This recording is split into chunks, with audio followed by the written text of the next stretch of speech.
वाली है। कहा, हमें ना रेड से डर लगता है ना जेल से, हम चन्नी जी की तरह रोएंगे नहीं।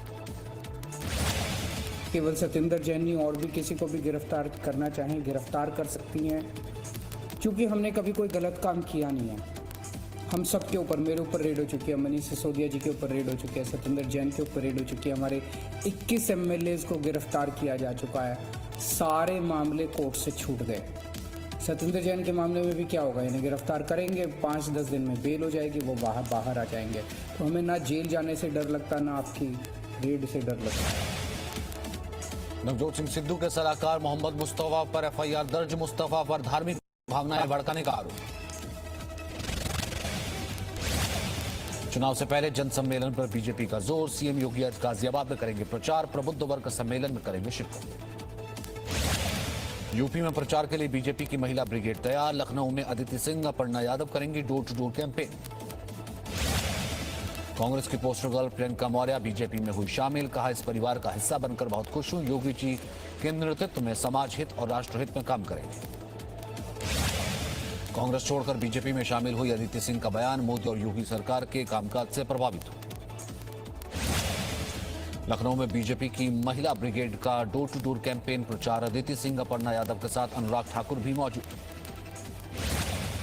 कि जैसे आपने 2017 में आशीर्वाद दिया था, प्रचंड बहुमत से जिता के भेजा था, उसी क्रम में इस बार भी हम लोगों को जिता के भेजे। अखिलेश पर केंद्रीय मंत्री अनुराग ठाकुर ने शाराना अंदाज में कसा तंज। कहा, यह वही सपा है जिसे जनता खफा है और 10 मार्च को अखिलेश जी कहेंगे ईवीएम बेवफा है। मेरा अखिलेश जी से सवाल है, क्या अपनी सरकार में वो 1 महीने में 300 घंटे बिजली भी दे पाते थे? चुनावी रण में उतरे अखिलेश यादव के चाचा। इटावा की जसवंत नगर सीट से चुनाव लड़ेंगे शिवपाल यादव। अखिलेश के फ्री बिजली वाले वायदे पर सीएम योगी का प्रहार। बोले, फ्री बिजली की बात करने वालों ने यूपी को दिया अंधेरा, बिजली ही नहीं देनी तो फ्री क्या देंगे। बीएसपी अध्यक्ष मायावती ने प्रियंका गांधी पर ट्वीट करके साधा निशाना। कहा, कांग्रेस की हालत खस्ताहाल। उसने सीएम उम्मीदवार पर कुछ घंटों में अपना स्टैंड बदला। बीएसपी ने यूपी में पहले चरण के लिए स्टार प्रचारकों की लिस्ट जारी की। मायावती और सतीश चंद्र मिश्र के अलावा 30 लोगों का नाम। उत्तराखंड में बीजेपी ने चुनाव प्रचार तेज किया। देहरादून में सीएम पुष्कर सिंह धामी और प्रहलाद जोशी ने सभी 70 विधानसभा क्षेत्रों में प्रचार वाहनों को हरी झंडी दिखाकर रवाना किया। उत्तराखंड कांग्रेस ने जारी की 53 उम्मीदवारों की पहली लिस्ट। हरीश रावत का नाम लिस्ट में नहीं। कांग्रेस ने का दावा। कहा, मेरे नेतृत्व में लड़ा जा रहा है विधानसभा चुनाव, तो कांग्रेस की अध्यक्ष करने के लिए बोली। मत जुड़ जाएगा, तो जो हमारी टाइम टेस्टेड ट्रेडिशन है कि हम कांग्रेस अध्यक्षा से प्रार्थना करते हैं कि हमारे नेता को नामजद कर दीजिए, वो हमारा नेता नामजद कर देंगे। हरीश रावत पर सीएम पुष्कर सिंह धामी का तंज। कहा, खुद ही चुनाव से दूर जा रहे हैं, इसलिए उन्होंने अपना नाम ना डलवाया हो, वो कहां से चुनाव लड़ेंगे। हरीश रावत ने उत्तराखंड बीजेपी पर साधा निशाना। ट्वीट कर लिखा, 3 तिगाड़ा काम बिगाड़ा। शिवसेना नेता संजय राउत का बीजेपी पर निशाना। कहा, गोवा में बीजेपी के मुख्य चेहरे उत्पल पारीकर और लक्ष्मीकांत पार्सेकर ने पार्टी छोड़ दी है। मैं लिख कर देता हूं कि गोवा में बीजेपी को बहुमत नहीं मिलेगा। बीजेपी में टिकट बंटवारे को लेकर बवाल जारी। पूर्व मुख्यमंत्री लक्ष्मीकांत पार्सेकर ने किया पार्टी छोड़ने का ऐलान। गोवा में टीएमसी ने उम्मीदवारों की दूसरी लिस्ट जारी की। 7 प्रत्याशियों के नामों का ऐलान किया।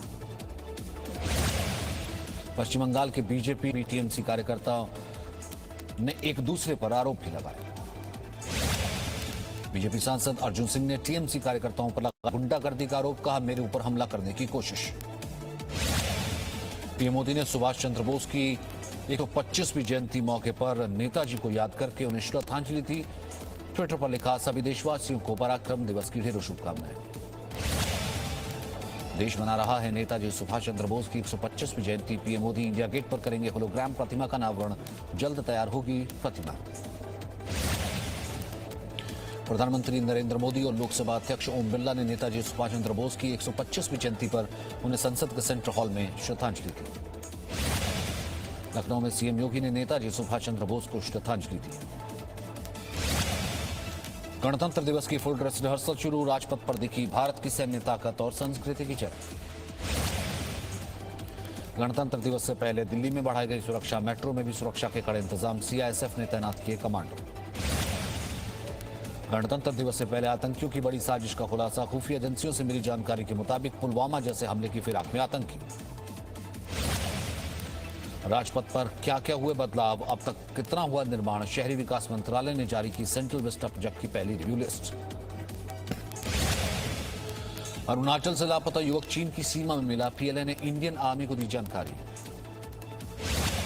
तीसरी लहर के बीच देश का नया कीर्तिमान, 71% वयस्क आबादी को लगी कोरोना वैक्सीन की दोनों डोज, कुल वैक्सीनेशन का आंकड़ा 160 करोड़ के पार। दिल्ली में कोरोना का खतरा कम हुआ, दिल्ली के स्वास्थ्य मंत्री सत्येंद्र जैन का बयान, 17 से 18% पर है पॉजिटिविटी रेट। राज्यों के मुकाबले में कोरोना से मामले, स्वास्थ्य मंत्री एम सुब्रमण्यम ने दावा किया 65% डोज लग चुकी। जम्मू कश्मीर के श्रीनगर में वीकेंड लॉकडाउन जारी, लॉकडाउन के दौरान जरूरी सेवाओं की अनुमति। चेन्नई में लॉकडाउन के दौरान दिखी सख्ती, पुलिस टीम का चेकिंग अभियान जारी, कोरोना के बढ़ते मामलों पर सख्ती। दिल्ली में जनवरी से बारिश ने तोड़ा रिकॉर्ड, 32 साल का, बारिश के कारण जनजीवन अस्त व्यस्त। जम्मू कश्मीर के डोडा में बर्फबारी और बारिश की वजह से ठंड बढ़ी, बर्फबारी के बाद चारों तरफ बर्फ की मोटी मोटी परतें जमी। शिमला में बर्फबारी की मनमोहक तस्वीरें सामने आई हैं, बर्फबारी देख पर्यटकों के चेहरे झूमे। जम्मू कश्मीर के बारामूला में स्वास्थ्य विभाग की टीम सेना के सहयोग से बर्फबारी के बीच भी वैक्सीनेशन के काम में जुटी, स्वास्थ्य कर्मियों की सुरक्षा के लिए सेना तैनात।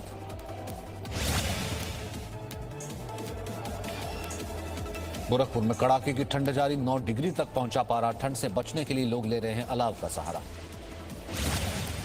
बुरी आफत, विजिबिलिटी लेवल बेहद कम। बिजनौर में 2 दिन से बारिश जारी, कड़ाके की ठंड से लोग बेहाल।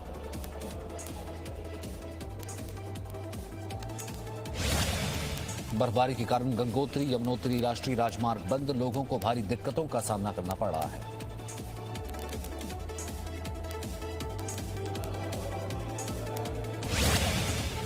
शिमला में गर्भवती महिला के लिए देवदूत बनी शिमला पुलिस, बर्फबारी के कारण रास्ता बंद होने के बावजूद महिला को रेस्क्यू कर सुरक्षित अस्पताल पहुंचाए।